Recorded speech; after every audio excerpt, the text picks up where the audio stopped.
શિક્ષણની દુનિયામાં એક મોટો સવાલ હંમેશા શિક્ષકો સામે હોય છે કે દરેક વિદ્યાર્થીને સાથે લઈને કેવી રીતે ચાલવું.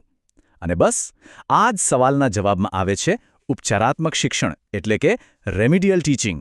તો ચાલો આજે આપણે જાણીએ કે આખરે આ છે શું. એક વાત વિચારો, વર્ગમાં બધા જ વિદ્યાર્થીઓ શું એકસરખી ગતિથી શીખી શકે? જવાબ છે ના, બિલકુલ નહીં. તો પછી જેઓ થોડા પાછળ રહી જાય છે એમનું શું? શું એમને એમ જ રહેવા દેવાના? ના, આનો જ જવાબ છે ઉપચારાત્મક શિક્ષણ. ચાલો ત્યારે હવે જરા ઊંડા ઉતરીએ અને સમજીએ કે આ ઉપચારાત્મક શિક્ષણ એટલે શું, અને શરૂઆત કરીશું એની એકદમ સરળ વ્યાખ્યાથી. જુઓ, ઉપચારાત્મક શિક્ષણનો મતલબ એ બિલકુલ નથી કે જે ભણાવ્યું છે એ ફરીથી ભણાવી દેવું. ના, એનો અર્થ છે એ શોધવું કે વિદ્યાર્થીને તકલીફ ક્યાં પડે છે, કયો કોન્સેપ્ટ નથી સમજાઈ રહ્યો. એકવાર એ મૂળ સમસ્યા પકડાઈ જાય ને પછી એને દૂર કરવા માટે ખાસ પદ્ધતિથી શીખવવામાં આવે. સીધું સાદું કહીએ તો આ એકદમ ડૉક્ટર જેવું કામ છે, પહેલાં નિદાન અને પછી સાચી સારવાર. તો આ ઉપચારાત્મક શિક્ષણને આટલું ખાસ શું બનાવે છે? વેલ, એના 5 મુખ્ય લક્ષણો છે. પહેલું તો એ દરેક વિદ્યાર્થી માટે અલગ હોય છે, મતલબ કે પર્સનલાઇઝ્ડ. બીજું, એનું એક ચોક્કસ લક્ષ્ય હોય છે. ત્રીજું, એ સમયસર કામ કરે છે, એટલે કે સમસ્યાને તરત જ પકડીને સુધારે છે.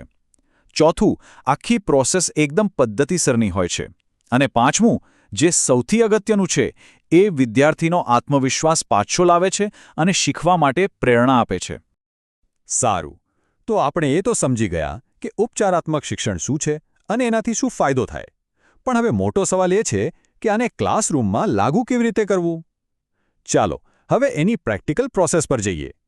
આને તમે શિક્ષકનો એક્શન પ્લાન પણ ગણી શકો. આખી પ્રક્રિયા 5 સરળ સ્ટેપ્સમાં વહેંચાયેલી છે. પહેલું સ્ટેપ, વિદ્યાર્થીની નબળાઈ ક્યાં છે એ શોધો, ટેસ્ટ કે અવલોકનથી.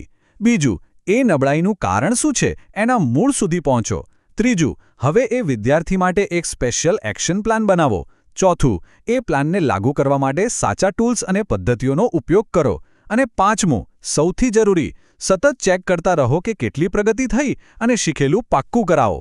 અને હા, એ યાદ રાખવું જરૂરી છે કે આ કોઈ એકવારની દવા નથી, આ તો એક સતત ચાલતી પ્રોસેસ છે. હમણાં આપણે યોગ્ય સાધનોની વાત કરી, એ ખરેખર બહુ જ મહત્વનું છે. આનો મતલબ સિર્ફ ચોપડીઓ અને લેક્ચર નથી.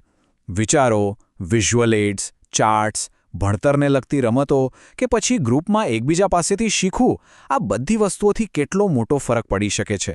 આનાથી ભણતર બોરિંગ નહીં પણ રસપ્રદ અને અસરકારક બને છે. ઓકે, તો આ પદ્ધતિ શું છે અને એને લાગુ કેવી રીતે કરવી એ તો આપણે સમજી લીધું. પણ હવે સવાલ એ છે કે આટલું બધું કરવાની જરૂર શું છે? શિક્ષણમાં આનું મહત્વ શું છે? ચાલો જોઈએ કે આનાથી વિદ્યાર્થીઓ અને આખી એજ્યુકેશન સિસ્ટમ પર શું અસર પડી શકે છે. જુઓ, આનું મહત્વ ઘણું છે.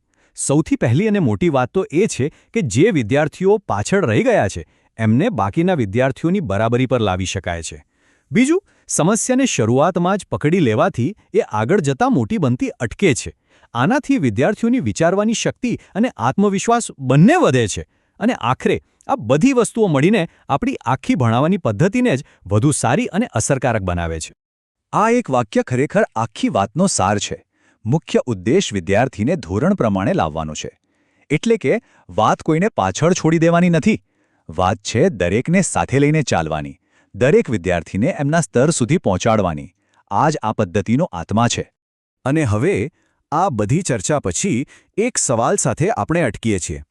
જરા વિચારો, જો દરેક શાળામાં, દરેક વર્ગમાં આ પ્રકારના સ્ટુડન્ટ સેન્ટ્રિક એટલે કે વિદ્યાર્થી કેન્દ્રિત અભિગમને અપનાવવામાં આવે તો આપણા શિક્ષણનું ભવિષ્ય કેવું હશે?